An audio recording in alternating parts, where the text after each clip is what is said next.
FightHype.com, Sean Sattel here, one of the best coaches in all of boxing. Kenny Porter. Thank you. Now you got it. Kenny, what do you visualize? I'm gonna ask for each fighter. What do you visualize Deontay Wilder doing tomorrow night to get the victory? Well, you know what? I don't want this to sound like I can predict exactly what Deontay is going to do, but I go by some of his past fights, and he's been a lot more patient than I would want him to be. He keeps me, you know, sitting on the edge of my seat with these late round knockouts. But I feel that he's going to be patient, and he's not going to try to rush into anything. And when the knockout comes, he's going to get it. I see him winning by knockout. So it sounds like, though, he might be giving up rounds like he did with Ortiz. And I see that can happen, and it happens with him. And that's why I said he keeps me on the edge of my seat. But, you know, he has the ability, when he lands that right hand, he has the ability to shut everything down. And I believe that he can do it again. How's he going to be better than he was the first time? Because he was in shape, you know. Well, you know what? I see Tyson give him a lot of trouble with his boxing ability. I see Tyson being the guy that's, you know, maybe getting the early rounds because he's much more active and he's elusive. But again, I'm going with Wilder in a knockout.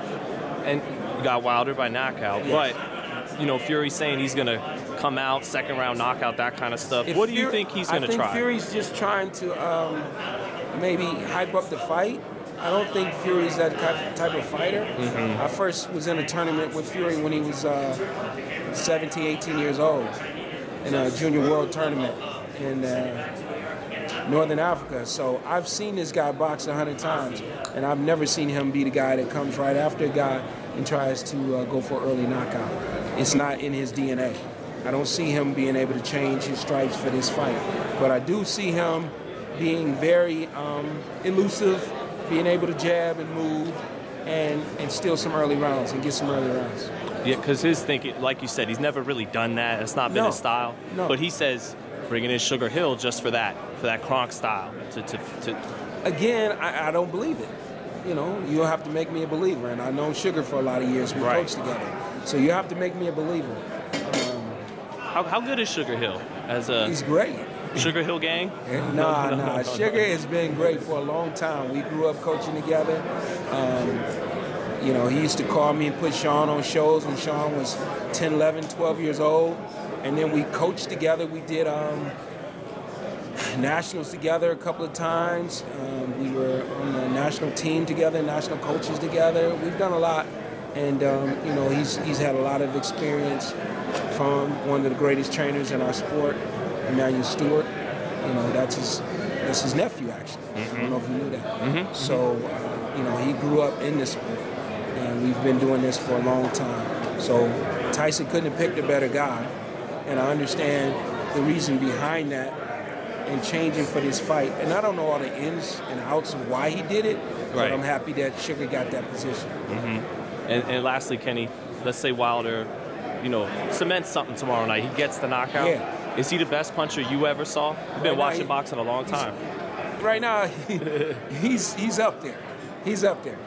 You know, you still got, you know, in my estimation, or my thought process, you still got guys like Foreman and the guy out of Ohio. Shavers? Ernie Shavers.